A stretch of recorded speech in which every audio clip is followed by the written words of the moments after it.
ধারকের সমবায়, এটা করব। এটা আমি বললাম শ্রেণী সমবায় আর সমান্তরাল সমবায় দুটো সমবায় হয়। তাহলে প্রথম এটা আমরা শ্রেণী সমবায় যখন পড়বো, শ্রেণী সমবায় আমরা যেরকম ক্লাস 10-এ রোধের শ্রেণী সমবায় পড়েছিলাম, সেক্ষেত্রে আমরা যেটা জেনেছিলাম কি এরকম একটা রোধ, তার সঙ্গে মানে তার দুটো প্রান্ত থাকে এ এবং বি। আর একটা ধরো কোনো রোধ, তারও দুটো প্রান্ত ধরে নাও সি এবং ডি। যদি এই দুটো রোধ এইভাবে যুক্ত থাকে, একটা রোধের শেষ প্রান্ত আর অপর রোধের আর একটা প্রান্ত এরকম ভাবে যদি যুক্ত থাকে, তখন সেই সমবায়টাকে আমরা শ্রেণী সমবায় বলবো। ঠিক আছে? তাহলে ধারকের ক্ষেত্রেও ঠিক সেই রকম ভাবে, যে ধারক তোমরা জানো যে মিনিমাম দুটো প্লেটকে নিয়ে তৈরি হবে একটা ধারক। তাহলে এই একটা ধারক এবং আর একটা ধারক এইটা। ঠিক আছে? দুজনের ধারকত্ব, এটা ধরে নাও C1 আর এটার ধারকত্ব ধরে নাও C2। এখানে আর একটা ধারক আছে ধরে নাও, তার ধারকত্ব ধরে নাও C3। ঠিক আছে? তাহলে এই ধারকগুলোকে শ্রেণী সমবায়ে যুক্ত করা হবে বা শ্রেণী সমবায়ে যুক্ত আছে তখনই বলবো যদি এরকম ভাবে হয় যে একটা ধারকের একটা প্লেট, এই একটা প্লেট কোনো একটা বিভবের সঙ্গে যুক্ত আছে, ধরো এ বিন্দুর সঙ্গে যুক্ত আছে, অপর একটা ধারকের অপর প্লেটের সঙ্গে এই ধারকের আর একটা প্লেটের সঙ্গে যুক্ত করা থাকে। ঠিক আছে? আবার এই ধারকের আর একটা প্লেটের সঙ্গে 3 নম্বর ধারকের একটা প্লেটের সঙ্গে যুক্ত করা থাকবে। ঠিক আছে? এইরকম ভাবে যদি ধারকগুলো যুক্ত থাকে, তখন এই সমবায়টাকে আমরা শ্রেণী সমবায় বলবো। তো এক্ষেত্রে আমরা যদি ধরে নিই যে এই ধারকের ধারকত্ব C1, এই ধারকের ধারকত্ব C2, এই ধারকের ধারকত্ব C3, তাহলে এখানে যেমন তোমরা ক্লাস 10-এ রোধের সমবায়ের ক্ষেত্রে কি পড়েছিলে, যে যদি এই রোধের মধ্য দিয়ে I পরিমাণ তড়িৎ প্রবাহ যায়, এই রোধের মধ্য দিয়েও I পরিমাণ তড়িৎ প্রবাহ যাবে, অর্থাৎ দুজনের মধ্য দিয়ে তড়িৎ প্রবাহের হারটা কনস্ট্যান্ট থাকবে। ঠিক আছে? একই হারে, মানে শ্রেণী সমবায়ের বৈশিষ্ট্য হিসাবে এটা পড়েছিলে যে তড়িৎ প্রবাহটা কনস্ট্যান্ট। ঠিক আছে? তখন এটা আমরা শ্রেণী সমবায় বলতাম। তো এক্ষেত্রেও ধারকের ক্ষেত্রে আমরা আধানটা কিন্তু কনস্ট্যান্ট দেখব। অর্থাৎ এখানে ধরে নাও তুমি যদি কিউ পরিমাণ আধান দাও, যদি ধনাত্মক কিউ পরিমাণ আধান দাও, তাহলে এই প্লেট ধনাত্মক আধান লাভ করবে, আর এটার জন্য মাইনাস ঋণাত্মক আধান হবে। আবার এর বাইরের দিকটা এইটা হবে ধনাত্মক, আর এইটা হয়ে যাবে ঋণাত্মক, সরি এটা প্লাস, প্লাসের পর এটা মাইনাস হবে। হ্যাঁ, এই দিকটা ধনাত্মক হবে, এইটা তখন হবে না, এইটা তখন এই টোটালটা একটা পরিবাহী হবে, এইটা একটা পরিবাহী হচ্ছে।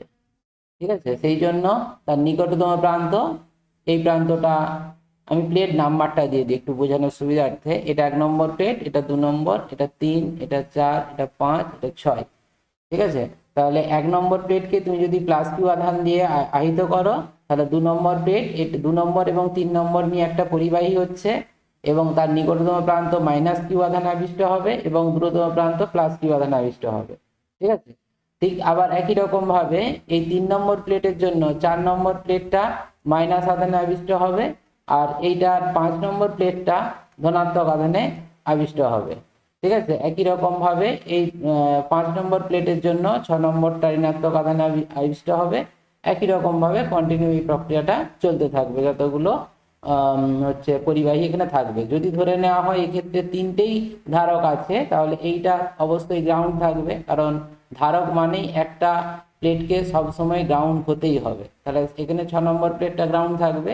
তাহলে এখানে কি হবে, যেটা ধনাত্মক আধানে আবিষ্ট হচ্ছে অর্থাৎ দূরবর্তী আধান, এই মুক্ত আধানটা, সেটা কি হবে, মাটিতে চলে যাবে। অর্থাৎ এই 6 নম্বর প্লেটে কিন্তু আর ধনাত্মক আধানের অস্তিত্ব থাকবে না, মাইনাস আধানটাই থাকবে। এবং এক্ষেত্রে যদি এখানে কিউ প্লাস কিউ পরিমাণ আধান যেহেতু দিয়েছি, তাহলে এই প্লাস কিউ আধানের জন্য এ মাইনাস কিউ, আবার এ প্লাস কিউ, এ মাইনাস কিউ, এ প্লাস কিউ, এ মাইনাস কিউ, অর্থাৎ প্রত্যেকটা ধারকে তোমার কিউ এর পরিমাণ, এই আধানের পরিমাণটা কিন্তু কিউই হবে, কিউ পরিমাণই হবে প্রত্যেকটা ধারকে। তাহলে এক্ষেত্রে যেমন প্রবাহ কনস্ট্যান্ট ছিল। প্রবাহ সমান আমরা কি জানি, কিউ বাই টি, আধান প্রবাহের হার। তাহলে এইটা শ্রেণী সমবায়ের ক্ষেত্রে, রোধের ক্ষেত্রে ছিল, আর এক্ষেত্রেও আধানটা কনস্ট্যান্ট থাকবে। ঠিক আছে, যদিও দুজনের নীতিটা আলাদা, কিন্তু তোমরা এটা ওইভাবে মনে রাখতে পারো, যেহেতু ক্লাস 10-এ তোমরা রোধের সমবায়টা থেকে ধারণা একটা আছে, শ্রেণী সমবায় হলে প্রবাহ কনস্ট্যান্ট থাকে, তাহলে প্রবাহ সমান যেহেতু কিউ বাই টি হয়, সেই হিসাবে এখানে আধানটা কনস্ট্যান্ট থাকবে শ্রেণী সমবায় ধারকের ক্ষেত্রে। ঠিক আছে, এইভাবে এটা মনে রাখতে পারে। তার কার্যনীতিটা জাস্ট এইভাবে হয়, এটা একটু বুঝে রাখবে। মানে খুব যে দরকারি তা কিন্তু নয়, এখান থেকে মেনলি যেটা দরকার হবে সেটা হচ্ছে এই জায়গায় অঙ্ক করার ক্ষেত্রে কাজে লাগবে। সেটা কি না, ধরো এরকম ভাবে কতগুলো ধারক পরপর শ্রেণী সমবায়ে যুক্ত আছে। আমি 3টে ধারকই ধরছি, যার ধারকত্ব C1, C2, C3। এদের তুল্য ধারকত্ব নির্ণয় করতে হবে। তাহলে তুল্য ধারকত্ব নির্ণয় করতে হলে, তুল্য জিনিসটা নিশ্চয়ই তোমরা জানো, যে রোধের ক্ষেত্রে যেটা পড়তে, রোধের কাজ কি, তড়িৎ প্রবাহে বাধা সৃষ্টি করা।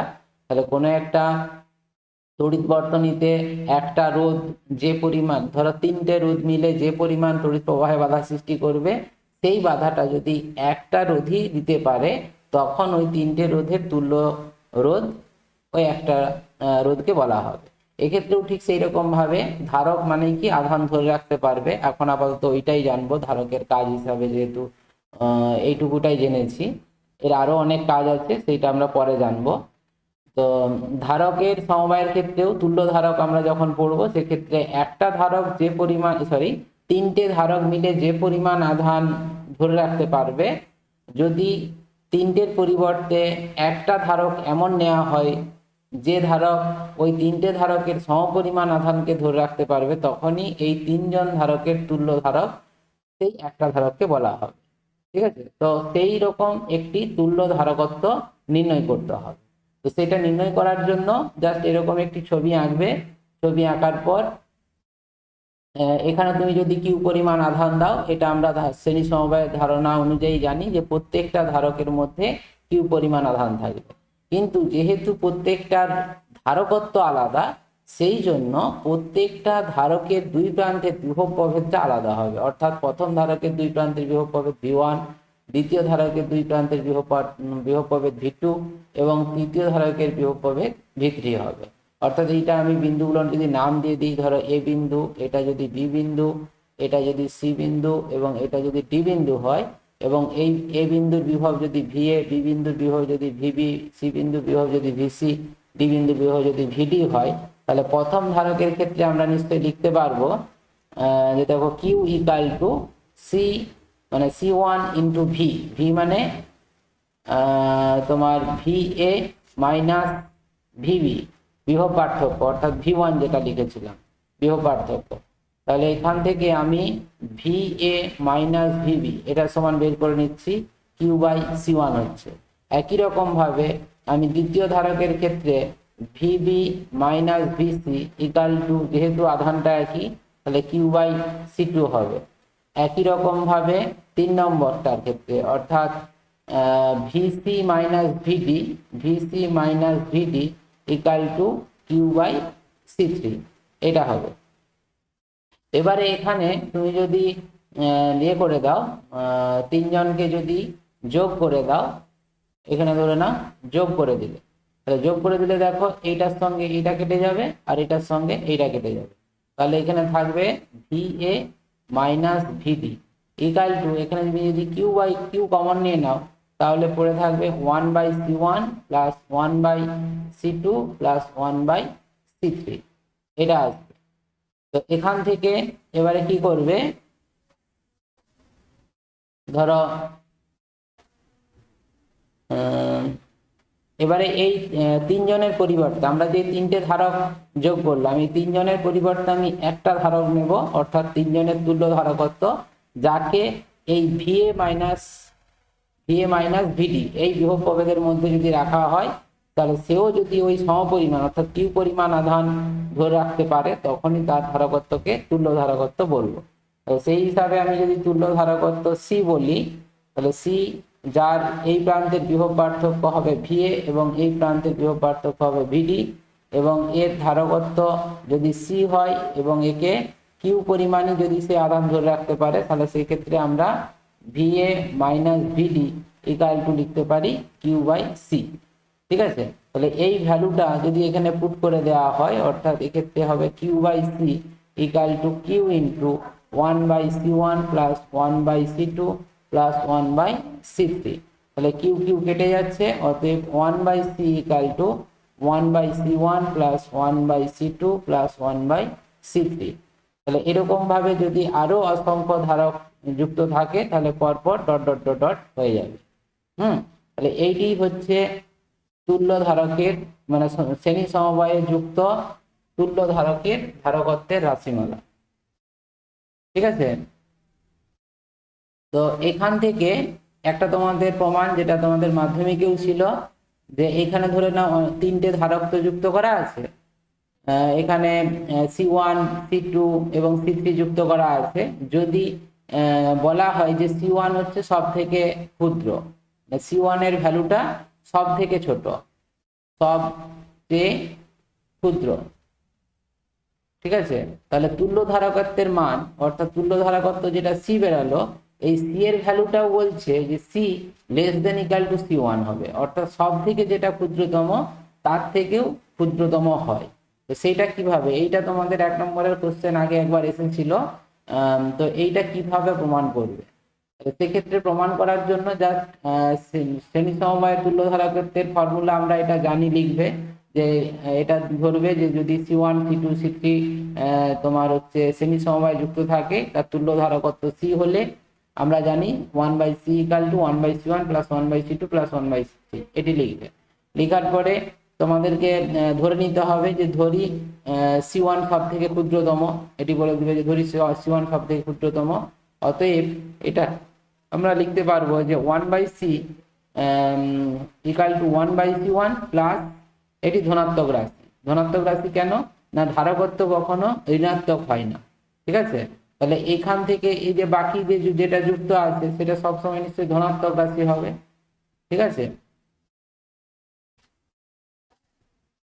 একটা ধনাত্মক রাশি। তো এক্ষেত্রে যেহেতু 1/c1 এর সঙ্গে একটা ধনাত্মক রাশি যোগ হচ্ছে, সুতরাং 1/c গ্রেটার দেন নিশ্চয়ই 1/c1, তার মানেই সি লেস দেন C1। C1 সব থেকে ছোট ছিল, তাহলে তার থেকেও ক্ষুদ্রতম হলো তুল্য ধারকত্বের মান। এটা একটা তোমাদের থিওরিটিক্যাল কোশ্চেন থাকে। ঠিক আছে, তো এই হলো তোমার শ্রেণী সমবায়ে তুল্য ধারকত্বের যে রাশিমালা, সেই রাশিমালাটা। তো এইখানে যে লাস্টে কথাটা লেখা আছে যে শ্রেণী সমবায়ের তুল্য ধারকত্বের মান পৃথক সমবায় প্রত্যেকটি ধারকের ধারকত্বের মানের থেকেও কম হয়, এটা একটু জেনে রাখতে হবে। তো এইখানে এই ফর্মুলাটি মনে রাখবে, ফর্মুলাটাকে কাজে লাগাতে হবে বিভিন্ন অঙ্ক করার ক্ষেত্রে। এই ধারক থেকে বেশিরভাগ সময় সমবায়ের অঙ্কগুলোই বেশি দেয়, কম্পিটিটিভ পরীক্ষাতেও দেখতে পাবে, আমি দেখাবো একটু পরেই। আর এরপরে আসছি দেখো সমান্তরাল সমবায়। সমান্তরাল সমবায়ের ক্ষেত্রে কি, সমান্তরাল সমবায় কাকে বলে, তাহলে সেক্ষেত্রে যেমন আমরা রোধের ক্ষেত্রে দেখেছিলাম, আর রোধেরটা আমি উল্লেখ করছি না, একবারে ধারকেই চলে যাচ্ছি। ধারকের সমান্তরাল সমবায় হলে যে এরকম বিভিন্ন যে ধারকগুলো থাকবে, প্রত্যেকটা ধারকের যে প্লেটগুলো আছে সেই প্লেটগুলো সমান্তরাল সমবায়ে যুক্ত থাকবে। তার মানে কি, এদেরকে দেখতেও সমান্তরাল ভাবেই আছে এটা মনে হবে। আর তাছাড়া এখানে যেটি দেখে বুঝতে হবে সেটি কি না, প্রত্যেকটা প্লেটের বিভবটা সমান হবে, প্রত্যেকটা প্লেট। এখানে যে তিনটে ধারক আছে, এই তিনটে ধারক দেখো একটা বিন্দুর সঙ্গে যুক্ত। এখানে যদি এ বিন্দু আর এটা যদি বি বিন্দু বলি, তাহলে এক্ষেত্রে C1 ধারকের যে দুটো প্লেট অর্থাৎ 1 নম্বর 2 নম্বর, C2 ধারকের যে দুটো প্লেট অর্থাৎ 3 নম্বর 4 নম্বর, আর C3 ধারকের প্লেট এটা হচ্ছে 5 নম্বর আর 6 নম্বর।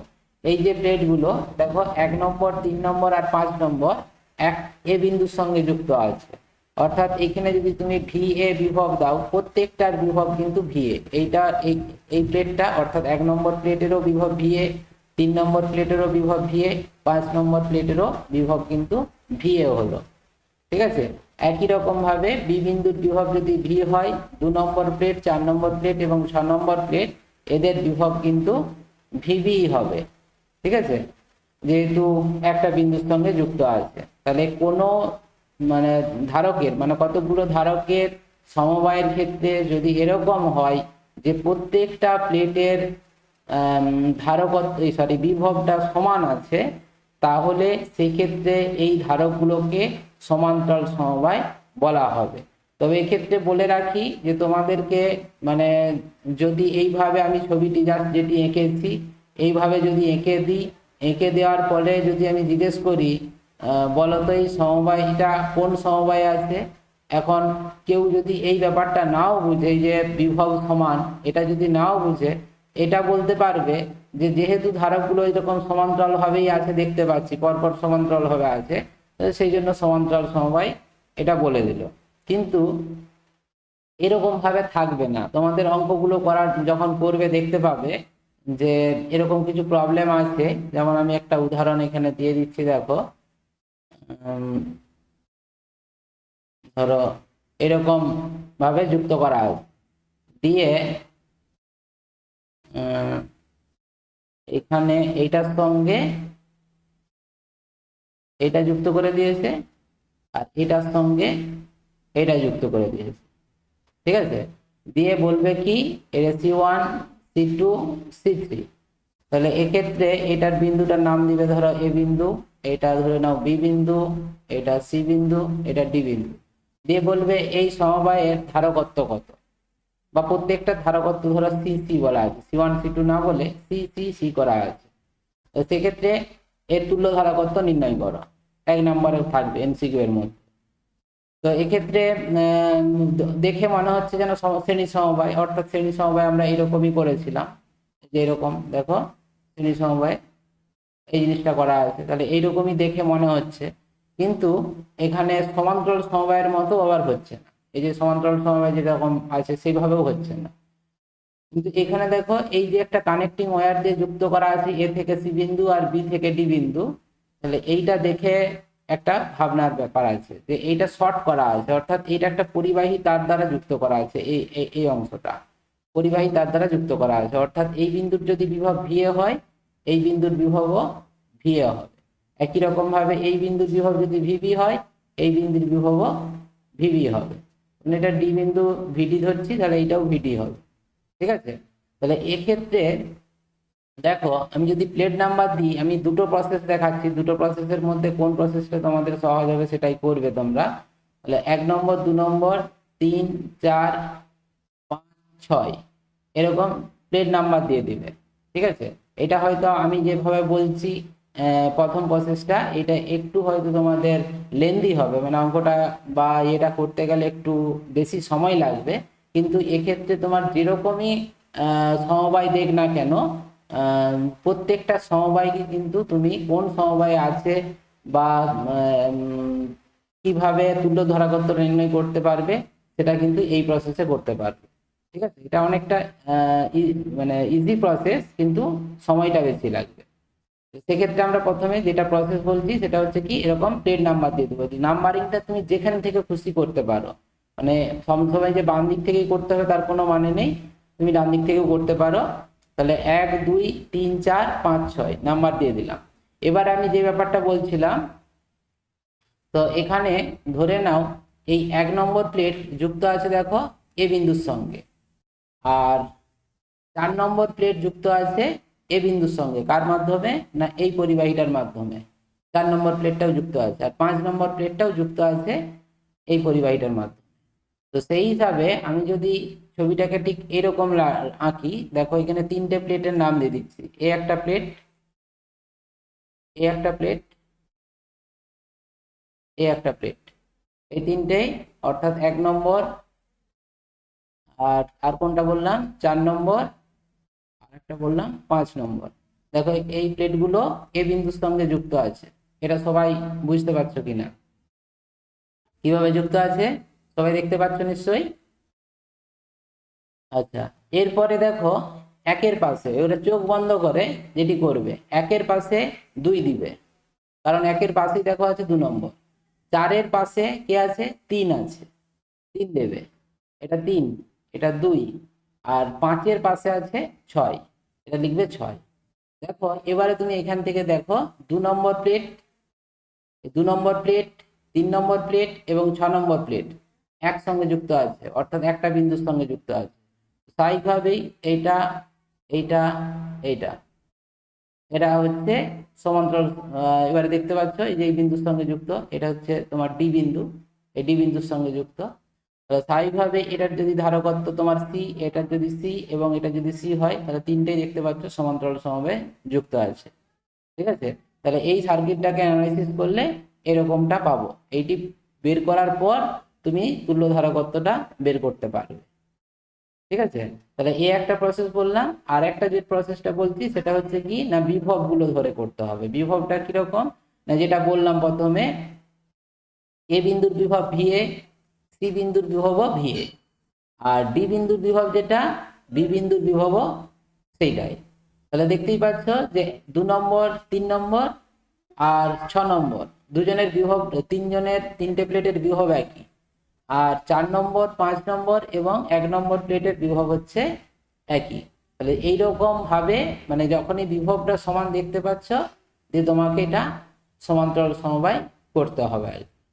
ঠিক আছে, তো এইটা একটু চিন্তা করতে হবে, মানে দ্বিতীয় যে প্রসেসটা বললাম সেই প্রসেসটা একটু বেশি চিন্তা করতে হবে। আর 1 নম্বর প্রসেস মানে প্রথমে যে নাম্বারিং করে যেটা করলাম, এইটা হলে তোমাকে চিন্তা করতে হচ্ছে না, জাস্ট স্টেপগুলো মনে রাখবে।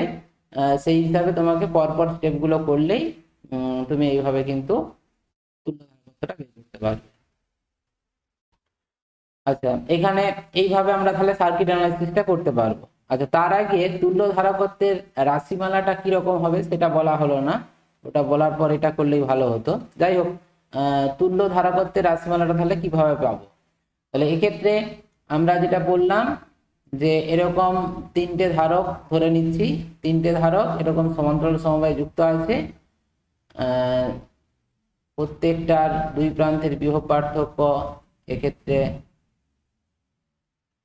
একই।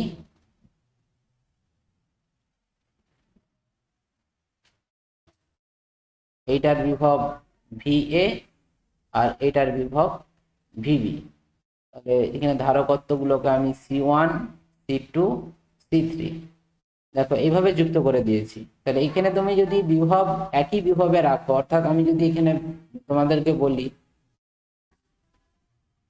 ধরো এখানে তুমি 10 ভোল্ট বিভব যুক্ত করে দিয়েছো। ঠিক আছে, তাহলে প্রত্যেকটা ধারক 10 ভোল্ট বিভবের সঙ্গে যুক্ত আছে। এবারে যেই ধারকের ক্যাপাসিটি যত, অর্থাৎ যেই ধারকটা যত মানে যত ক্ষমতা, আধান ধরে রাখার ক্ষমতা, সে সেই পরিমাণ আধান নেবে। ঠিক আছে, কারণ আমরা জানি যে কিউ সমান সি ইন্টু ভি। তাহলে এখানে বিভব কনস্ট্যান্ট, তাহলে যার ধারকত্ব যত বেশি হবে তার আধান তত বেশি হবে। অর্থাৎ তিনটে ধারকের যেহেতু ধারকত্ব আলাদা, সেই জন্য এই ধারকে আধান থাকবে ধরে নিচ্ছি Q1, এই ধারকে আধান থাকবে Q2, এই ধারকে আধান থাকবে Q3। ঠিক আছে, ধারকত্ব অনুযায়ী প্রত্যেকটা ধারকে আধান আলাদা আলাদা হবে। তাহলে এবারে নিশ্চয়ই বুঝতে পারলে শ্রেণী সমবায় আর সমান্তরাল সমবায়ের যে মূল বৈশিষ্ট্যটা থাকছে, শ্রেণী সমবায়ে আধান কনস্ট্যান্ট থাকে, বিভব আলাদা হয়, আর সমান্তরাল সমবায়ে বিভব একই থাকে, আধান আলাদা হয়। ঠিক আছে, তাহলে সেই হিসাবে এখানে কি হবে, টোটাল আধান কত, এই টোটাল আধান সেটা যদি কিউ হয়, কিউ সমান কত হচ্ছে Q1 plus Q2 plus Q3। ঠিক আছে, এই তিনটে আধানের সমষ্টি হবে সমবায়ের মোট আধান। তাহলে এমন তুমি এই তিনজনের পরিবর্তে এমন একটি ধারক নেবে, যেই ধারককে তুমি একই বিভবে অর্থাৎ 10 ভোল্ট বিভবেই যদি তুমি যুক্ত করো, তাহলে সেও যাতে ওই কিউ পরিমাণ আধানই স্টোর করতে পারে, তখনই আমরা তাদের কিন্তু তুল্য ধারক বলবো। ঠিক আছে, তার ধারকত্ব যদি সি হয়, তাহলে সেক্ষেত্রে আমরা কিউ সমান কি লিখবো, সিভি। আর Q1 এর জায়গায় কি লিখবো, C1 ইন্টু ভি, এবং Q2 এর জায়গায় কি লিখবো, C2 ইন্টু ভি, Q3 এর জায়গায় লিখবো C3 ইন্টু ভি, এই ফর্মুলা অনুযায়ী।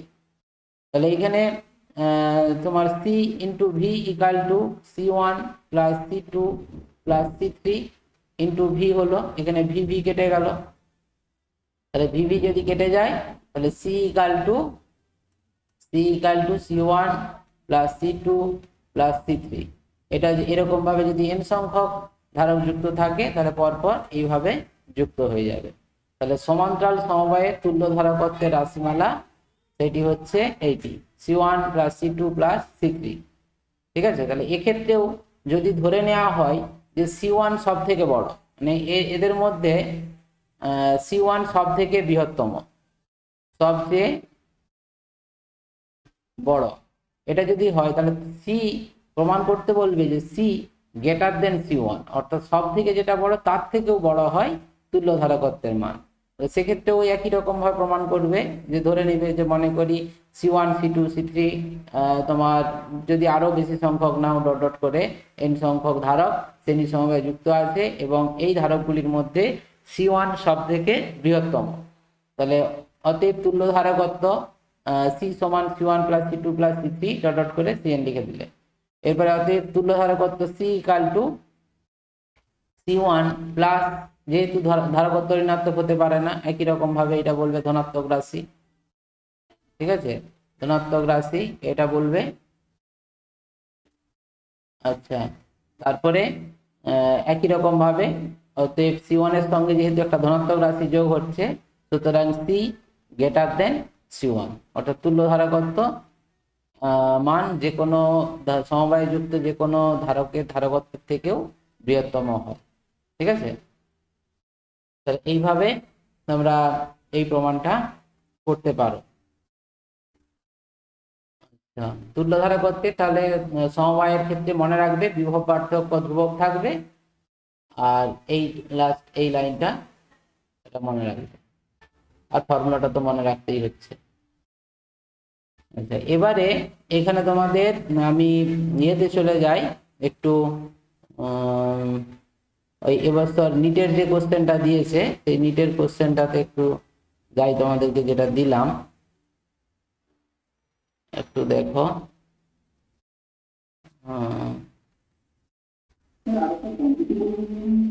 হ্যাঁ, আরেকটা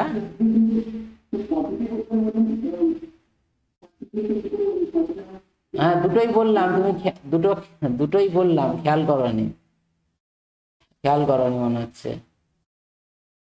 সার্কিট অ্যানালাইসিসে আমি দুটো মেথডই বললাম, একটা হচ্ছে প্লেট নাম্বার দিয়ে বললাম 1 2 করে, যেটা প্রথমে বললাম, আর একটা বললাম সেটা হচ্ছে কি এই বিন্দুর বিভব ভি এ ধরতে বললাম, এই বিন্দুর বিভব, তাহলে যেহেতু এটা শর্ট করা আছে এটার সঙ্গে এইটা, তাহলে এই সি বিন্দুর বিভবও ভি এ হবে। একই রকম ভাবে বি বিন্দুর বিভব যদি ভিবি হয় আর ডি বিন্দুর বিভব যদি ভিডি হয়, যেহেতু এটা শর্ট করা আছে এটার সঙ্গে এটা যুক্ত করা আছে পরিবাহী তার দ্বারা, সুতরাং এই দুটো বিন্দুর বিভব সমান হবে। তার মানে বুঝতেই পারছো প্রত্যেকটা মানে তিনটে ধারকের মধ্যে 1 number plate, 3 number plate, sorry 1 নম্বর আর হচ্ছে 4 নম্বর আর 5 নম্বর, এই তিনটে প্লেটের বিভব কিন্তু একই হচ্ছে। আর বাকিগুলো 2 3 এবং 6 এদের বিভব একই হচ্ছে, সেই জন্য বিভব সমান হয় কার ক্ষেত্রে? সমান্তরাল সমবায়ের ক্ষেত্রে। সেই জন্য এটা আমাদেরকে সমান্তরাল সমবায়ে আঁকতে হবে। ঠিক আছে, এইটা আমি বললাম যে সেকেন্ড যে প্রসেসটা, হ্যাঁ সেকেন্ড প্রসেসটা একটু চিন্তা করে তোমাদেরকে করতে হবে, এটা একটু বেশি প্র্যাকটিস করা থাকলে তবে এটা হয়।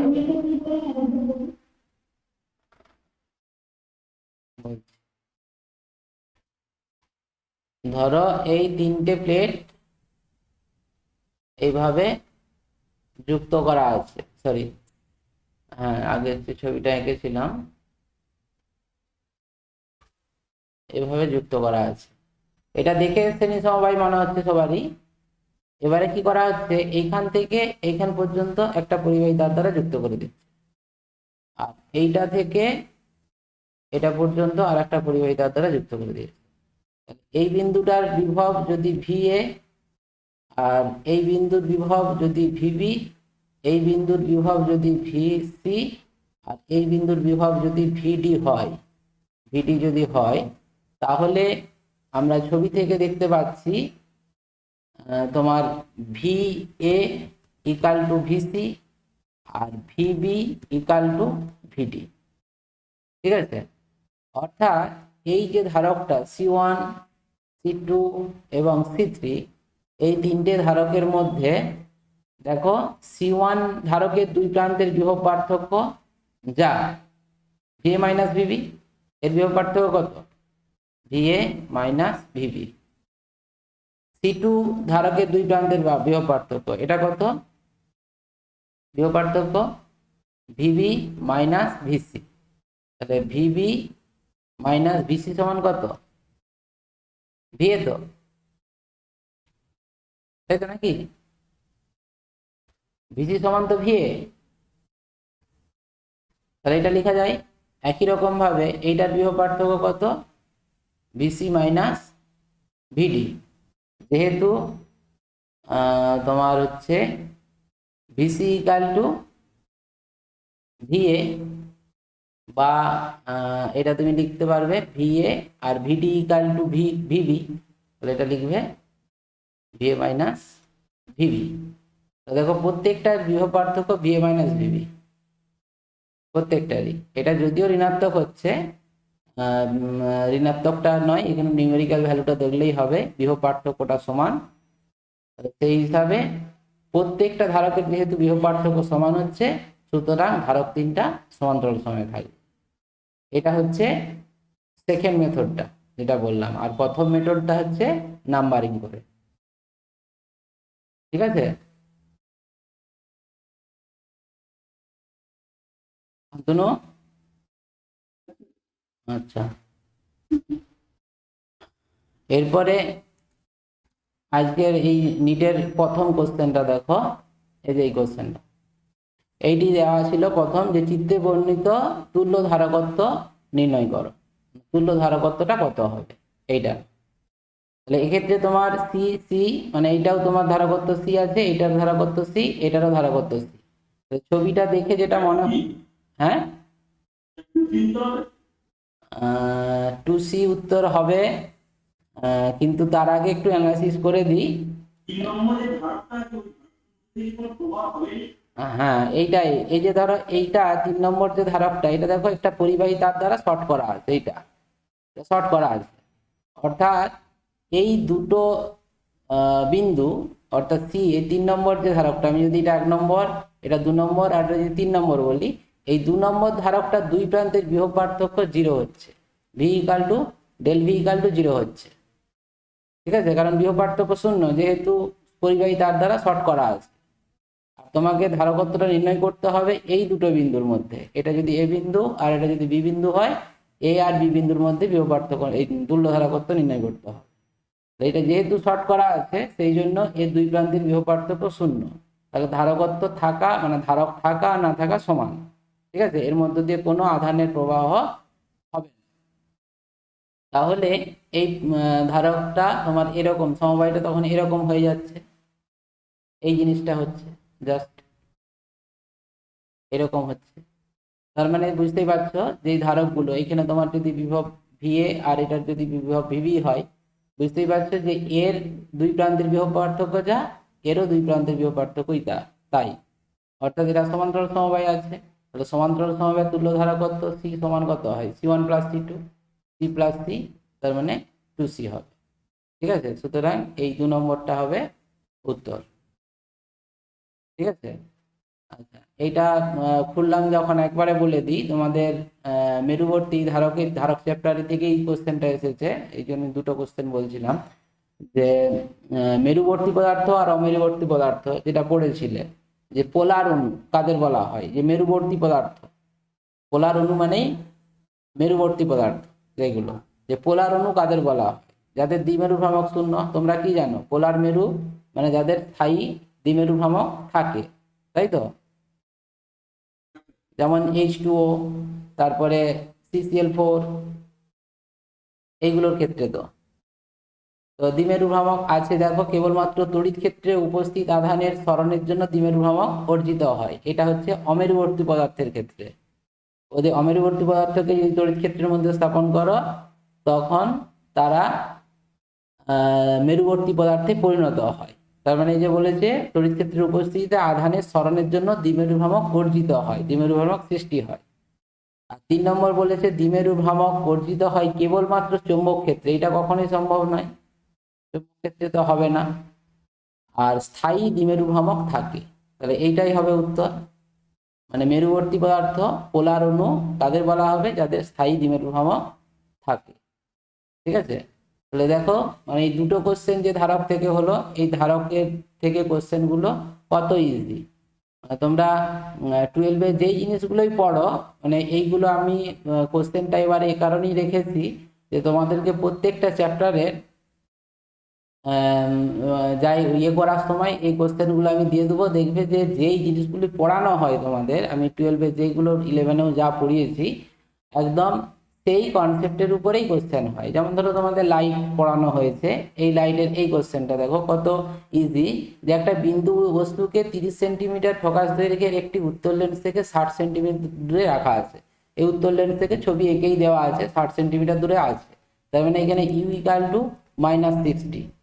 ঠিক আছে, একটি উত্তল লেন্স থেকে 60 সেন্টিমিটার রাখা আছে। আর এখানে এফটা বলে দিয়েছে 30 সেন্টিমিটার। উত্তল লেন্সের ফোকাস দৈর্ঘ্য পজিটিভ। যদি একটি সমতল দর্পণকে লেন্সের প্রধান অক্ষের সঙ্গে লম্বভাবে লেন্স থেকে 40 সেন্টিমিটার দূরে রাখা হয়, যেটা ছবি এঁকে দেখানো আছে, অন্তিম প্রতিবিম্বটি যে দূরত্বে গঠিত হবে তা হলো। তাহলে অন্তিম প্রতিবিম্ব গঠিত হওয়ার আগে তুমি আগে উত্তল লেন্স দ্বারা গঠিত প্রতিবিম্বটা কোথায় গঠিত হচ্ছে সেটা বের করবে, ভিটা কোথায় গঠিত হচ্ছে। ঠিক আছে, তাহলে ভিটা যদি 40 সেন্টিমিটারেই গঠিত হয়, 40 সেন্টিমিটারেই যদি গঠিত হয় তাহলে বলবে তোমার এখানে আর কিছু বলার নেই, মানে প্রতিবিম্ব তোমার এখানেই গঠিত হবে। কিন্তু আমি ভিটা বের করে নিচ্ছি একটু কোথায় গঠিত হচ্ছে। লেন্স যেহেতু বলেছে তোমার 1/v minus 1/u equal to 1/f, এই ফর্মুলা অনুযায়ী 1/v এটা তোমার হয়ে যাবে 1/60 ইকাল টু 1/30। তাহলে 1/v equal to 1/30 minus 1/60, 1/30 common নিলে এটা তোমার হয়ে যাচ্ছে 1 মাইনাস 1/2, মানে 1/30 হচ্ছে, তাই তো? এই সরি 1/60 হচ্ছে, 1/60, অর্থাৎ ভি ইকাল টু হয়ে যাচ্ছে 60। তাহলে প্রতিবিম্বটা তোমার 60 সেন্টিমিটার দূরে গঠিত হচ্ছে, অর্থাৎ এইরকম জায়গায় গঠিত হবে। তাহলে এবারে বুঝতেই পারছো, এটা তোমরা পড়েছিলে একটা সমতল দর্পণের উপর একটা অভিসারী যদি আলোকরশ্মি পড়ে, অভিসারী আলোকরশ্মি, এটা তো অভিসারী আলোকরশ্মি নাকি? তাহলে সেটা দর্পণ দ্বারা প্রতিফলনের পর নিশ্চয়ই এরকম একটা সৎ প্রতিবিম্ব গঠিত হয়, তাই তো? তাহলে এইটা তোমার 20 সেন্টিমিটার দূরে মিলিত হতো দর্পণ থেকে, কারণ এটা 40 মানে এইটা তোমার নিশ্চয়ই 20। তাহলে এইরকম জায়গায় মিলিত হতো দর্পণ না থাকলে। দর্পণ থাকার জন্য তাহলে কোথায় গঠিত হবে? নিশ্চয়ই এখান থেকে 20 সেন্টিমিটার দূরে, ঠিক কিনা? দর্পণ থেকে 20 সেন্টিমিটার, অর্থাৎ উত্তর লেন্স থেকে 20 সেন্টিমিটার। দেখো এই দুটোর মধ্যে কোন অপশনটা দেওয়া আছে? লেন্স থেকে 20 সেন্টিমিটার দূরে একটি সদ্বিম্ব গঠিত হবে, এইটাই ঠিক হবে। লেন্স থেকে 30 সেন্টিমিটার, এটি সৎ না, সমতল দর্পণ থেকে 30 সেন্টিমিটার হবে না, সমতল দর্পণ থেকে 20 সেন্টিমিটার দূরে অসৎ প্রতিবিম্ব, না একটাও হবে না, এইটাই হবে 1 নম্বরটা, সদ্বিম্ব গঠিত হচ্ছে। বুঝতে পারলে এটা?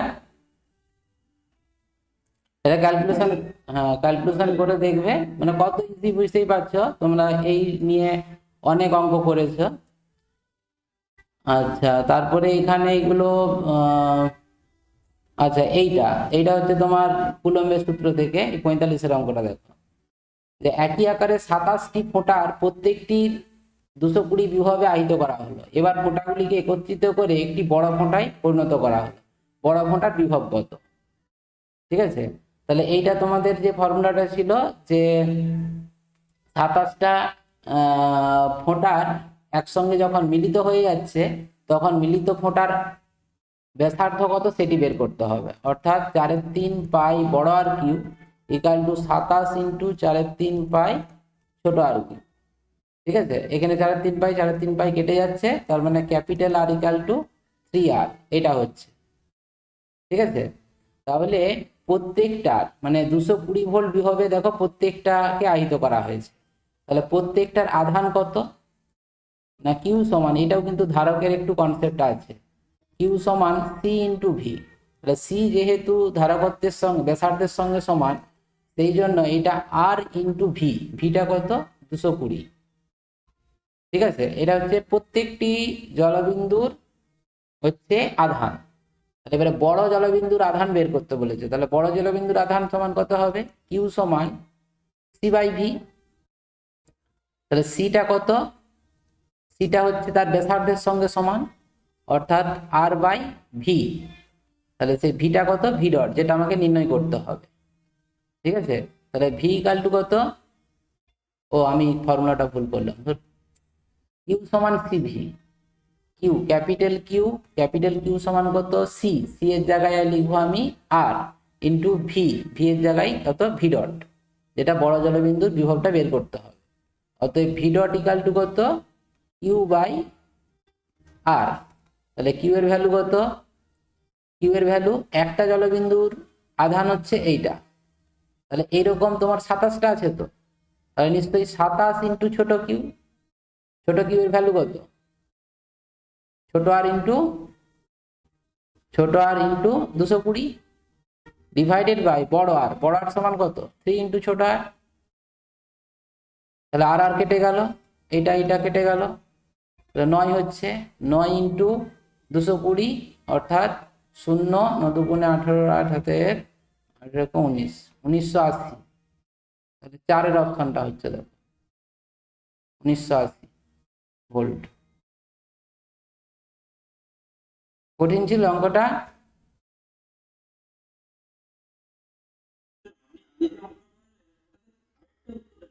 কোনটা? হ্যাঁ,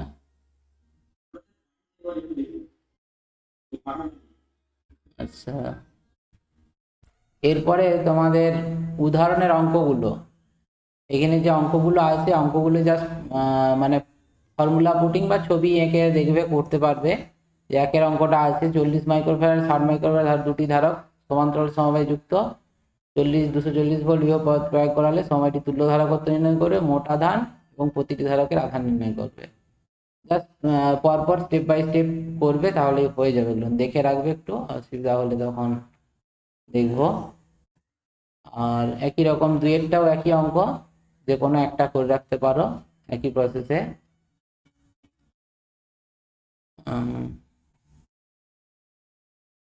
তিনেরটাও তাই একই রকম, এই দুটোই করবে, এক দুইয়েরটাই করবে তাহলে হবে। আর চারেরটা সমান ধারকের তিনটি সমান যুক্ত করে 220 ভোল্ট বিভব প্রয়োগ করলে সমবায়ের মোট আধান 30 কুলম্ব হলে ধারকত্ব কত, ধারক। হ্যাঁ, এই যে এই অঙ্কটা একটু করবে ভালো করে, চারের অঙ্কটা। এখানে যেটা বলে যে সমান ধারকত্বের তিনটি ধারককে সমান্তরাল সমবায়ে যুক্ত করে সমবায়ের দুই প্রান্তে 20 ভোল্ট বিভব প্রয়োগ করা হলো। তাহলে ধারকত্ব যদি সি হয়, সমান্তরাল সমবায় হলে 3C তুল্য ধারকত্ব, তাহলে সমবায়ের মোট আধান 30 কুলম্ব হলে ধারকের ধারকত্ব কত? ঠিক আছে, তাহলে মোট আধান তোমার বলেছে 30 কুলম্ব, তাহলে মোট কিউ সমান কত সি ইন্টু ভি। তাহলে ভিটা তোমার তো বলে দিয়েছে 20 ভোল্ট বিভবের সঙ্গে যুক্ত করেছে, তাহলে কিউ ইন্টু ভি, কিউ সমান সি ইন্টু ভি হয়, সি এর জায়গায় তুমি লিখবে 3C অ্যান্ড ভি এর জায়গায় ভি। তাহলে এখানে 3 ইন্টু সি ইন্টু ভি এর জায়গায় 20। তাহলে এইখানে মোট আধানটা যেহেতু 30 কুলম্ব, তাহলে এখান থেকে ধারকত্বটা কত সেটা বের করে নেবে, ধারকত্ব তোমার বেরিয়ে যাচ্ছে এখান থেকে। এবারে বলি যে ধারকগুলিকে শ্রেণী সমবায়ে যুক্ত করলে মোট আধান কত হবে। ঠিক আছে, তাহলে শ্রেণী সমবায়ে তুল্য ধারকত্ব 1/c equal to 1/c1 plus 1/c2, এই ফর্মুলা অনুযায়ী এটা পেয়ে যাবে। দ্বিতীয় ক্ষেত্রে তুল্য ধারকত্ব সি, তাহলে সেক্ষেত্রে মোট আধান তোমার কত হবে C2 ইন্টু ভি। ঠিক আছে, কারণ কি না, তাকেও তো তুমি দুই প্রান্তে ওই 20 ভোল্ট বিভবই যোগ করেছো, তাহলে দুই প্রান্তের বিভব পার্থক্য হচ্ছে 20 ভোল্ট, আর ধারকত্ব কত C2, C2 জায়গায় C/3, তাহলে এখান থেকে আধানটা পেয়ে যাচ্ছে। এটা করবে চারেরটা।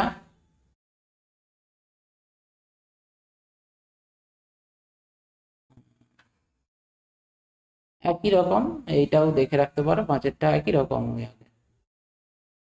এগুলো সহজই আছে। আচ্ছা, এই ছয়ের অঙ্কটা একটু করবে ভালো করে, ছয়েরটা।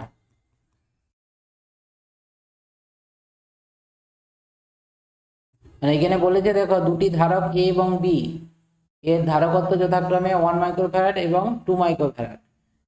তাদের প্রথমে তাদের পর্যায়ক্রমে 12 ভোল্ট ব্যাটারির সঙ্গে যুক্ত করে আহিত করা হলো, মানে আলাদা আলাদা ভাবে। এইটাকে একবার 12 ভোল্টের সঙ্গে যুক্ত করেছে, আর আরেকটাকেও 12 ভোল্টের সঙ্গে যুক্ত করবে আলাদা ভাবে। যেহেতু দুজনের ধারকত্ব আলাদা, তো স্বাভাবিকভাবেই দুজনের আধান ধারার ক্ষমতাটাও, মানে আধানটাও আলাদা হবে, বিভব একই হওয়া সত্ত্বেও। 12 ভোল্ট ব্যাটারির সঙ্গে যুক্ত করে আহিত করা হলো। তারপর তাদের সমান্তরাল সমবায়ে এমন ভাবে যুক্ত করা হলো যাতে একটির ধনাত্মক পাত অপরটির ধনাত্মক পাতের সঙ্গে যুক্ত থাকে। অর্থাৎ তোমাকে আগে থেকে এটা ঠিক করে নিতে হবে, এটা ধনাত্মক পাত, এটা ঋণাত্মক, এটা ধনাত্মক, এটা ঋণাত্মক। এইভাবে যদি যুক্ত করা হয়, তাহলে এখানে মোট আধান এটা তোমার Q1, আর এটার মোট আধান এটা হচ্ছে Q2। তাহলে ক্ষেত্রে কি হবে না, যখন তুমি এইভাবে ধনাত্মক গুণের সঙ্গে ধনাত্মক আর ঋণাত্মকের সঙ্গে ঋণাত্মক যোগ করবে, তার মানে কি, এটা সমান্তরাল সমবায় হয়ে যাচ্ছে। এরকম সমান্তরাল সমবায় হয়েছে, এটা ধনাত্মক প্লেট আর এটা হচ্ছে ঋণাত্মক প্লেট, এভাবে যুক্ত হচ্ছে। তাহলে এবারে এই দুজনের তো বিভবটা একই ছিল, 12 ভোল্টের সঙ্গে যুক্ত করা হয়েছে, আধানটা আলাদা, তো সমান্তরাল সমবায় যুক্ত করা আছে। তাহলে সেক্ষেত্রে কি বলেছে, যুক্ত থাকে, তাহলে সেক্ষেত্রে প্রতি ক্ষেত্রে দুই সমবায়ের অন্তিম বিভব ভেদ কত। তাহলে সাধারণ বিভবের ফর্মুলা বসিয়ে দিবে, সাধারণ বিভব ভি সমান কত, মোট আধান বাই মোট ধারকত্ব, মানে C1V1 plus C2V2 by C1 plus C2, এই ফর্মুলায় বসিয়ে দিবে। তাহলেই তোমার প্রথম ক্ষেত্রে এটা পেয়ে যাবে। মোট আধানটা দেখো আলাদা আলাদা করে বের করেছে, প্রথমে Q1 সমান বের করেছে একটা, Q1 সমান C1V, আর Q2 সমান C2 ইন্টু ভি, ভিটা তোমার 12 ভোল্ট ছিল। তাহলে মোট আধানটা তুমি এখানে পেয়ে গেলে। তাহলে সাধারণ বিভব এটা হচ্ছে ভি, ভি সমান কত, মোট আধান বাই মোট ধারকত্ব C1 প্লাস C2, এটা বেরিয়ে গেল। এবার দ্বিতীয় ক্ষেত্রে যদি ঋণাত্মকের সঙ্গে ধনাত্মক যুক্ত করে দেওয়া হয়, তাহলে সেক্ষেত্রে কি হবে, তাহলে একটা আধান থেকে আরেকটা আধান বিয়োগ হয়ে যাবে, কারণ কি, এটা প্লাসের সঙ্গে যখনই মাইনাস যুক্ত হবে, তখন এই প্লেটে ধনাত্মক আধান ছিল আর এই প্লেটে ঋণাত্মক আধান আছে, তাহলে কিছুটা তো প্রশমিত হবে, তাই না। তাহলে সেই জন্য বিয়োগ হয়ে যাবে, সমবায়ের মোট আধানটা বিয়োগ হয়ে যাবে, দিয়ে তোমার হচ্ছে বিভবটা একই রকম সাধারণ ফর্মুলায় বসাবে। সাধারণ বিভব মোট আধান বাই মোট ধারকত্ব, মোট আধানটা তোমার এক্ষেত্রে কিউ ডট বেরিয়েছে, দুটোর আধান ধারকের বিয়োগ ফলটা, সেটা এখানে বসিয়ে দিলেই হয়ে যাবে। এইটা একটু কিন্তু আলাদা কনসেপ্টের একটু অঙ্ক, এটা মাথায় রাখবে একটু। আচ্ছা, এটাও করে রাখতে পারো, একটু দেখে রাখবে হাতেরটা।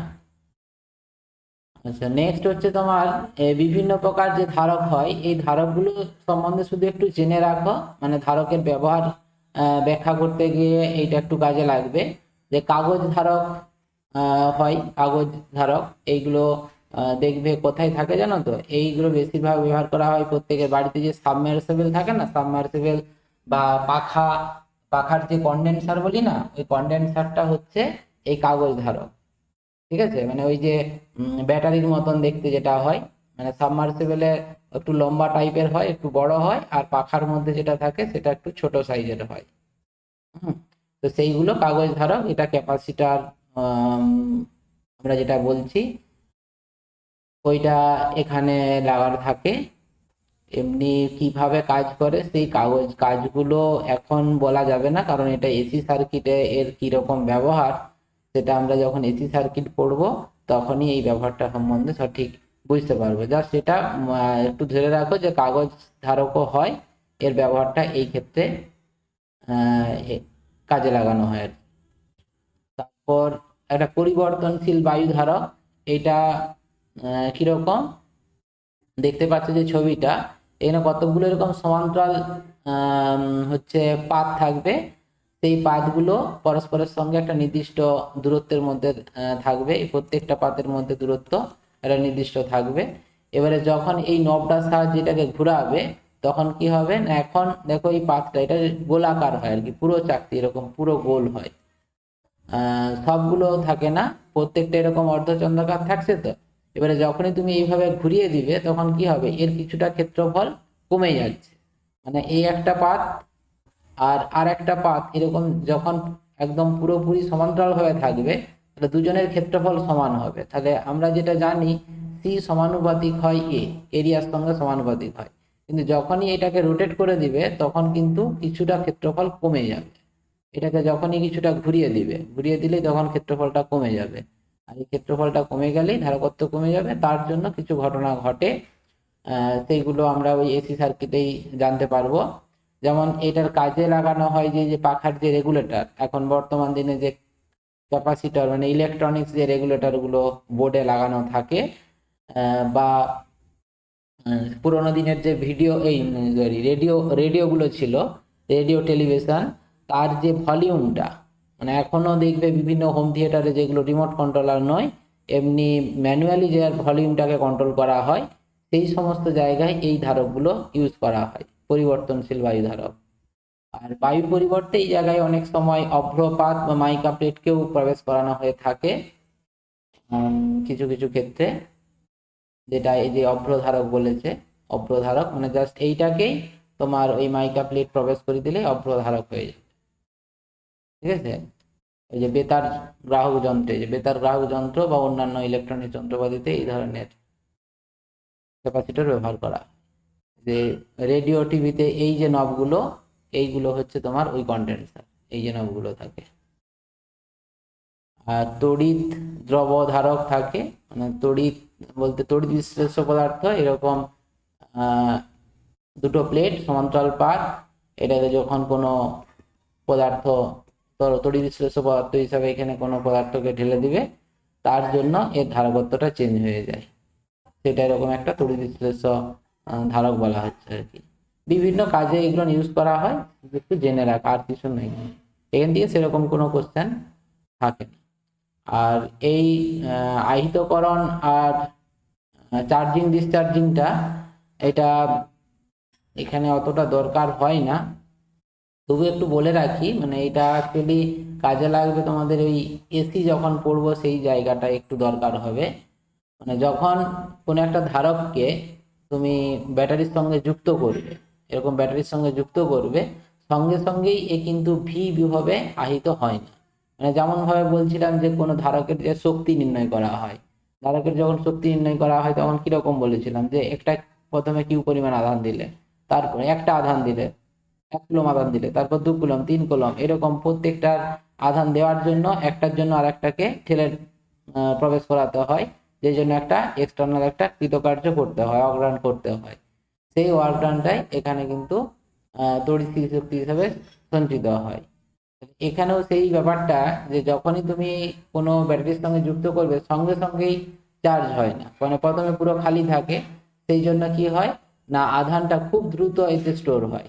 মানে অনেকটা কি তোমাদের মোবাইল রিচার্জের মতো, মোবাইল যখন চার্জ করো দেখবে যখন ডিসচার্জ থাকে, তুমি যখন একদম 10% থেকে ওই ব্যাটারিটাকে চার্জ করতে করতে 90% বা ফুল 100% করবে, দেখবে 10% থেকে 80% হতে যে সময় লাগে, 80% থেকে তোমার 90% বা 100% হতে তার থেকে অনেক বেশি সময় লাগে, ঠিক আছে।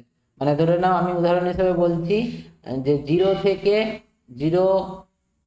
থেকে 10 ভোল্ট, 10% সরি 0% থেকে 10% বৃদ্ধি করতে যে পরিমাণ সময় লাগবে, 10% থেকে 20% আর একটু বেশি সময় লাগবে, 20 থেকে 30% আরো বেশি সময় লাগবে, 30 থেকে 40, মানে যত চার্জ হবে তত চার্জিং এর সময়টা বেশি লাগবে। তো সেইটা এইরকম ভাবে এক্সপোনেনশিয়ালি টাইমটা হচ্ছে কিন্তু মানে বৃদ্ধি পায় এইভাবে, ঠিক আছে। মানে একটা সময় কি হয় না কনস্ট্যান্ট, মানে এটা কিন্তু একদম আমরা যে কোনো ব্যাটারি বলো যে কোনো ক্যাপাসিটরকে একবারে ফুল চার্জ করতে পারি না, মানে একদম 100% আমাদের দেখায় ঠিকই, কিন্তু সঙ্গে সঙ্গেই তার আবার কিন্তু ডিসচার্জ হয়ে যায়, ঠিক আছে। মানে যেমন চার্জিং হয় তার সঙ্গে সঙ্গে এর ডিসচার্জও হতে থাকে। কারণ তোমরা জানো যে যে কোনো একটা পরিবাহী, এই পরিবাহীকে যখনই তুমি ধনাত্মক আধান আহিত করছো, একে যখন ঋণাত্মক আধান আহিত করছো, তখনই এই আবেশ ক্রিয়াটা ঘটতে থাকে। তাহলে আবেশ ক্রিয়ার জন্য কিছুটা পরিমাণ কিন্তু আধান নষ্ট হতে থাকে। সেই জন্য দেখবে কোনো ব্যাটারিকে যদি চার্জ দিয়ে বহুদিন রেখে দাও, 100% চার্জ দিয়ে তুমি রেখে দিলে, কোনো ব্যাটারিটা আর ইউজ করলে না, কোনোভাবে ব্যবহার করছো না, অথচ দেখবে তুমি 2 মাস পরে যখন ব্যাটারিতে তুমি আবার কানেক্ট করবে, তখন দেখবে সে ডিসচার্জ হয়ে গেছে, অর্থাৎ সে আবার কিন্তু চার্জ নিচ্ছে। ঠিক আছে, তাহলে চার্জটা কিভাবে ডিসচার্জ হলো না, ওপেন থাকা অবস্থাতেও কিন্তু এরকম ভাবে ইন্টারনালি তার কিন্তু ডিসচার্জ ঘটে যায় আবেশ ক্রিয়ার জন্য। ঠিক আছে, সেই জন্য কোনো ব্যাটারি বলো কোনো ধারককে একদম 100% পর্যন্ত কিন্তু চার্জ করা যায় না। তো এইরকম ভাবে এটা চার্জ করা হয়। চার্জ হওয়ার জন্য একটা টাইম কনস্ট্যান্ট থাকে, মানে কোনো একটা ধারককে কত সময়ে 100% চার্জ করতে পারবে, মানে থিওরিটিক্যালি যেটা বলছে যে কতক্ষণ পর্যন্ত সেটা চার্জ করতে পারবে, তার জন্য একটা টাইম কনস্ট্যান্ট থাকে আর কি। এটাকে তোমার সময় ধ্রুবক ধ্রুবক বলা হয়। এই সময় ধ্রুবকের ভ্যালুটা হচ্ছে যে টাউ ইকুয়াল টু 1/RC। এই ফর্মুলাটাই তোমাদের একটু মনে রাখতে হবে। টাইম কনস্ট্যান্ট, যে সরি, এটা R1/RC নয়, এটার ক্ষেত্রে RC হয়, আর এটা 1/LC হয় ধারকের ইন্ডাকশনের ক্ষেত্রে। RC হচ্ছে তোমার এই টাইম কনস্ট্যান্টটা। টাইম কনস্ট্যান্টের ডেফিনেশনও আছে, ডেফিনেশনটা জেনে রাখতে পারো। মানে যে সময়ে সর্বোচ্চ মানে তোমার প্রবাহমাত্রার যে 37% কমে যায়, সেইটাকে হচ্ছে তোমার টাইম কনস্ট্যান্ট বলা হয়।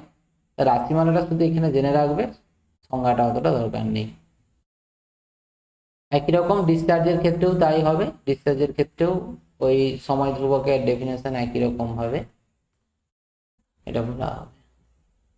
ডিসচার্জ যখন কোনো পরিবাহীর সঙ্গে যুক্ত করবে, তখন ওই চার্জটা ডিসচার্জ হতে থাকে। এই ডিসচার্জের ভ্যালুটা নির্ভর করবে কত রেজিস্ট্যান্সটা তুমি এর সঙ্গে যোগ করেছো তার উপর। এটা অতটা ইম্পর্টেন্স নেই এখন, পরে যখন লাগবে তখন বলে দেবো। এই জায়গাটা একটু দেখে রাখবে, এইটুকুই বল। আচ্ছা, এরপরে এখানে তোমার আরেকটি যন্ত্র এখানে বলবো, ভ্যান ডি গ্রাফ জেনারেটর। এই ভ্যান ডি গ্রাফ জেনারেটরটার শুধুমাত্র মানে পরীক্ষাতে কোশ্চেন থাকে, 3 নম্বরের একটা বর্ণনামূলক কোশ্চেন থাকে যে ভ্যান ডি গ্রাফ জেনারেটরের কার্যনীতি ব্যাখ্যা করো, এটা একটা কোশ্চেন থাকে। তো সেক্ষেত্রে এটা ব্যাখ্যামূলক কোশ্চেন, এবং তোমাদেরকে তখন এই ছবিটা আঁকতে হবে, ছবি এঁকে একটু কার্যনীতিটা ব্যাখ্যা করতে হবে।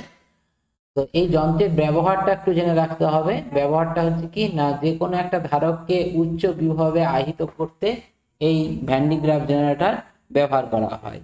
ঠিক আছে, তো এ কিভাবে কাজ করে এই কার্যনীতিটা জাস্ট একটু বলে দিচ্ছি। এটা টোটালটাই কিন্তু আবেশ প্রক্রিয়াতে কাজ হয়, মানে যেটা তোমরা প্রথম চ্যাপ্টারতে পড়েছিলে তড়িৎ ক্ষরণ একটা ছিল, আর এইখানে তারপরেই ছিল তড়িৎ আবেশ।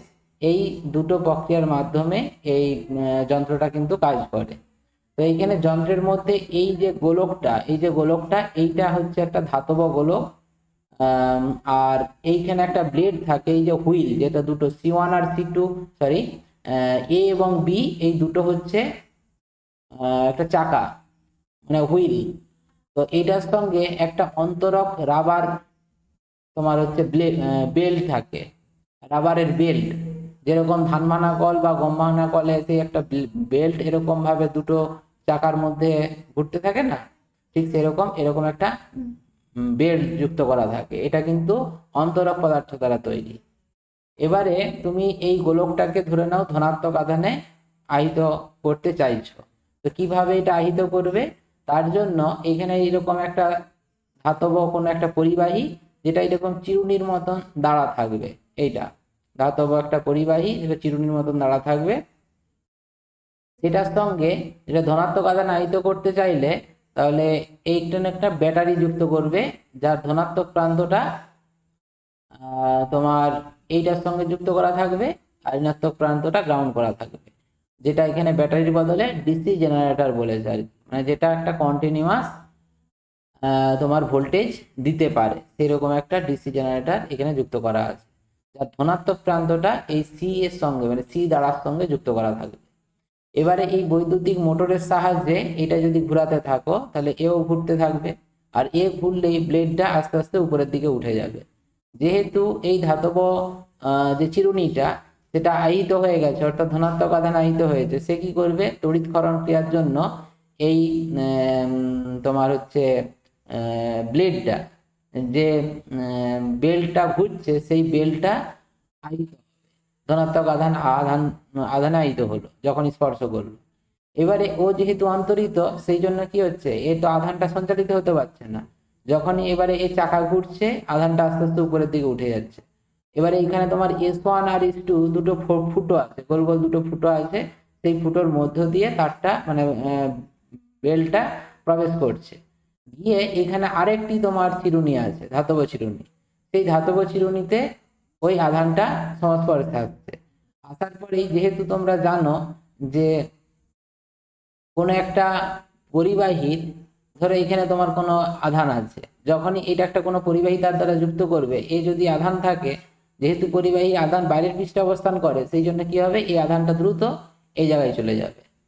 ঠিক আছে, তো এই জন্য এখানে কি হয় না, এই C2 চিরুনিটা যখনই এই ব্লেডকে প্রবেশ করবে মানে স্পর্শ করবে, সঙ্গে সঙ্গে এই আধানটা ভিতরে থাকতে পারবে না, সঙ্গে সঙ্গে এই পরিবাহীর মাধ্যমে এই পরিবাহীতে চলে আসবে, বাইরের পৃষ্ঠে চলে আসবে।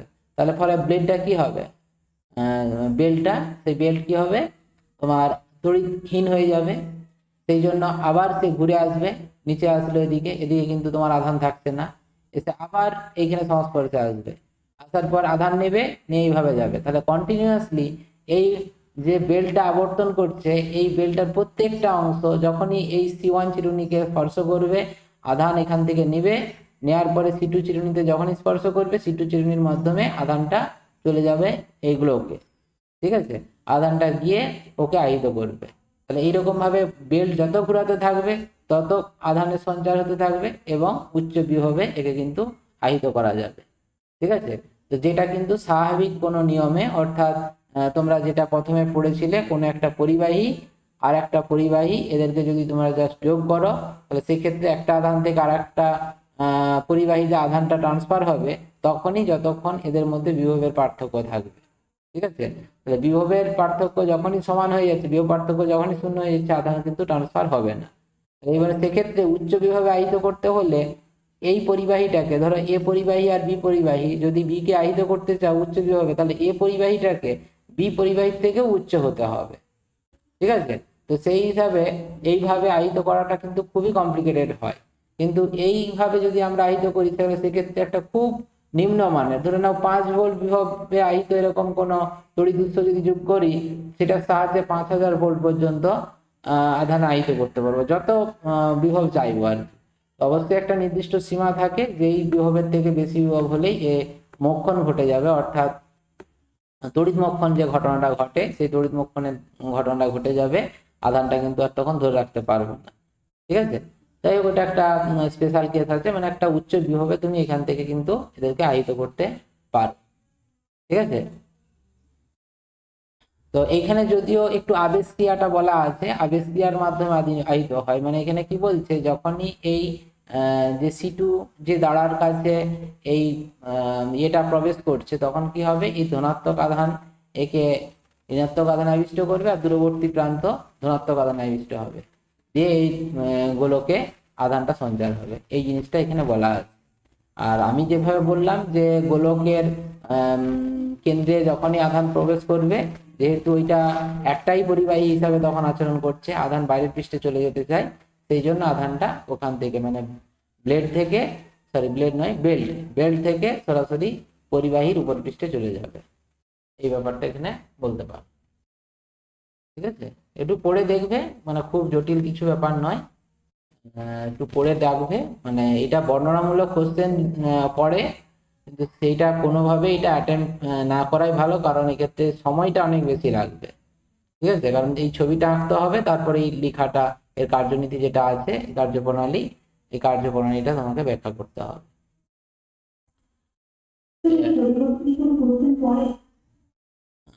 হ্যাঁ, এর অল্টারনেটিভ কোশ্চেন থাকে অবশ্যই, প্রত্যেকটারই অল্টারনেটিভ কোশ্চেন থাকবে। তো সেই হিসাবে আমি এটাকে কখনোই রেকমেন্ড করি না, তবুও নিরুপায় যদি হয়ে যাও, ধরো এর রেসপেক্টে যেমন একটা অঙ্ক দিয়ে দিল, হয়তো তুমি সেটা পারলে না, তো সেক্ষেত্রে বাধ্য হয়ে এটা করতেই হবে, উপায় না থাকলে।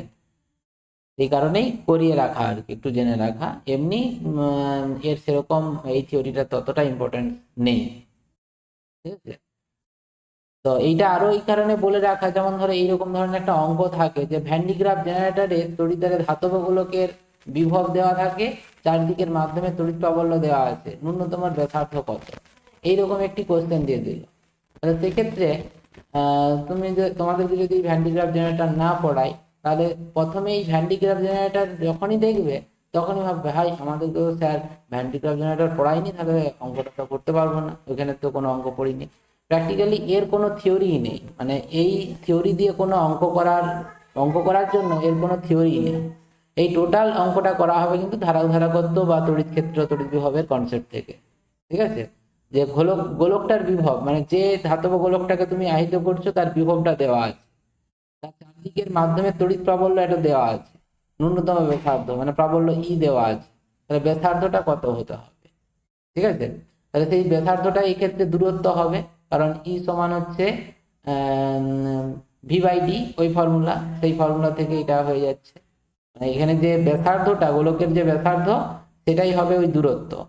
বিভব পার্থক্য আর তড়িৎ প্রাবল্যের যে বিভব আর তড়িতের মধ্যে যে সম্পর্কটা ছিল না, ই সমান ভি বাই ডি, সেই ফর্মুলাটার এখানে ডি হচ্ছে আর, সেইটা থেকে এই অঙ্কটা হয়ে যাবে, ঠিক আছে।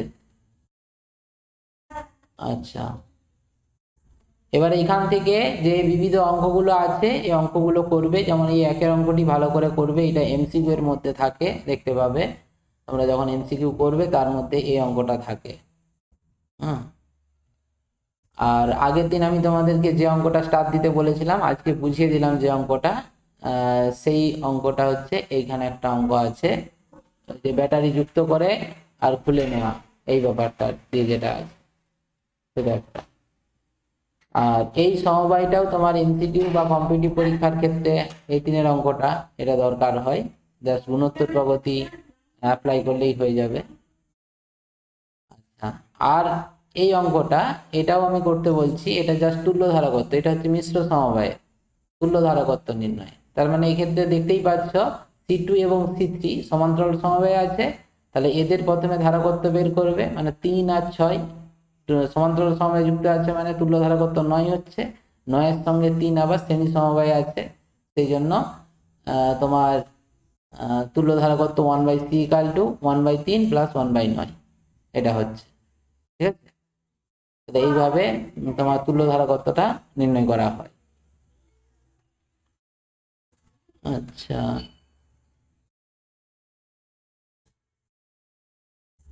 এইটাও করবে, 6টাও করবে, 7টাও ওই একের অঙ্কটার মতোই স্টার দিয়ে রাখছি, এমসিকিউ এর মধ্যে থাকে। পৃথিবীর পরিবাহীটা তো এটা আগে করেইছো, আগের উদাহরণে দিয়েছিল।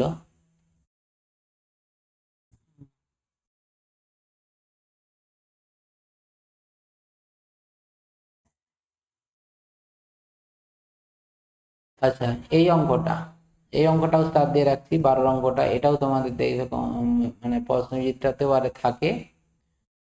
এটা অসীম বিস্তৃত আর কি, মানে এটা দেখতে পাচ্ছ, ছবিটা দেখলেই বুঝতে পারবে, এই যে ধারকটা এইটা একটা শ্রেণী, এইটা একটা কম্বিনেশন, এইটা একটা কম্বিনেশন, মানে এইরকম ভাবে পরপর যুক্ত হয়ে আছে, ঠিক আছে। তার মানে এইখান পর্যন্ত একটা ধরা হচ্ছে, তারপর এইখান থেকে ইনফিনিটি সিরিজ, এই ছবিটায় যেটা দেওয়া আছে এটা তুল্যটা, মানে এই বিস্তৃতিটার C1টা হচ্ছে ইনফিনিটি সিরিজ, অসীম বিস্তৃতি সিরিজটা আছে, তার ধারকত্ব C1 ধরেছে, তাহলে C1 এর সঙ্গে C সমান্তরাল সমবায় থাকবে, তার সঙ্গে এই সিটা শ্রেণী সমবায় থাকবে, সেই অনুযায়ী তুল্য ধারকত্বটা বের করতে পারে।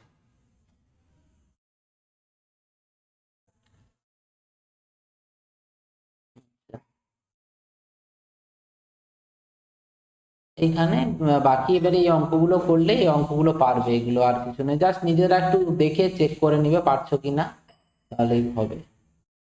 বলছি বলেই করতে হবে তা নয়, কিন্তু করে রাখলে নিজের জ্ঞানটা বাড়বে আর কি, কিভাবে হচ্ছে। যেমন এই অঙ্কটার ক্ষেত্রে দেখো, এই ধারকটা, এই ধারকটা আর এই ধারকটা এটা শ্রেণী সমবায়ে আছে, তাদের তুল্য ধারকত্ব বের করবে, তার সঙ্গে এই C4টা সমান্তরাল সমবায়ে থাকবে, ঠিক আছে। কেন থাকবে এইগুলো আমি বারবার বলে দিচ্ছি ফ্যাট করে, কিন্তু তোমাদের হয়তো মনে হবে যে কি করে হলো।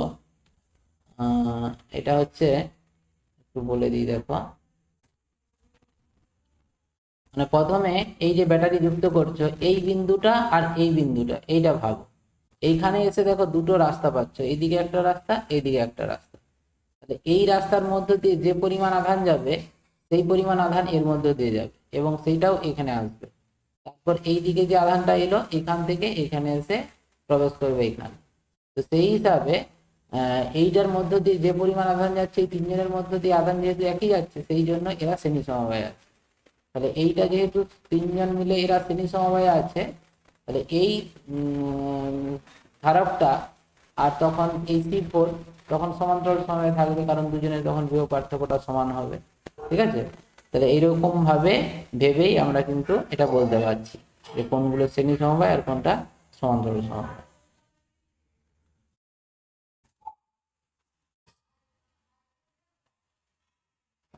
এই 20টা করবে, 20টা, মানে ভয় পাওয়ার কিছু নেই, কোনো জটিল ব্যাপার নয়। এইটাকে দুটো ভাগে ভাগ করে নাও, এই অংশটাকে উপরের দিকটা একটা ভাবো, নিচের দিকটা একটা ভাবো। তাহলে এইখানে নিচের দিকটা একটা ভাবলে দেখো এখানে 2 মাইক্রোফ্যারাড আর 2 মাইক্রোফ্যারাড, এটা কি আছে, সমান্তরাল সমবায় আছে। ঠিক আছে, তাহলে সমান্তরাল সমবায় থাকলে এর তুল্য ধারকত্ব বের করবে। সেই ধারক ধারকটা এই 8 মাইক্রোফ্যারাডের সঙ্গে শ্রেণী সমবায় আছে, তাহলে এই দিকের তুল্য ধারকত্বটা পেয়ে গেলে। আর একই রকম ভাবে এইখানে এইখানে তোমার এইটা এবং এইটা অর্থাৎ 6 আর 12, 6 আর 12 এরা শ্রেণীতে আছে, তার সঙ্গে যেটা বেরোবে সে তার সঙ্গে 4 মাইক্রোফ্যারাডটা সমান্তরাল সমবায় থাকবে। সেই ধারকটা যেটা বেরোবে তার সঙ্গে এই 1 মাইক্রোফ্যারাড আবার শ্রেণীতে যুক্ত থাকবে। তাহলে এইখানে ধারক ধারক আর এইখানে ধারক যে দুটো বেরোলো ফাইনাল ধারক তারা আবার সমান্তরাল সমবায়ে থাকবে। সেই ধারকটাকে যে ধারকত্বটা বেরোবে তার সঙ্গে এই ধারকটা শ্রেণী সমবায়ে যুক্ত থাকবে। ঠিক আছে, তাহলে এই স্টেপ অনুযায়ী তুমি করবে, তাহলে এই অঙ্কটা করে নিতে পারবে। ঠিক আছে, একটা একটা করে স্টেপ বাই স্টেপ এগুলো করো, প্র্যাকটিস করো, তাহলে অসুবিধা হবে, তবেই ডিসকাশনটা আরো ভালো হবে। এই 18টা করবে ভালো করে, 18টা। এইটাও করবে, 21এরটাও ভালো করে করবে। হুম,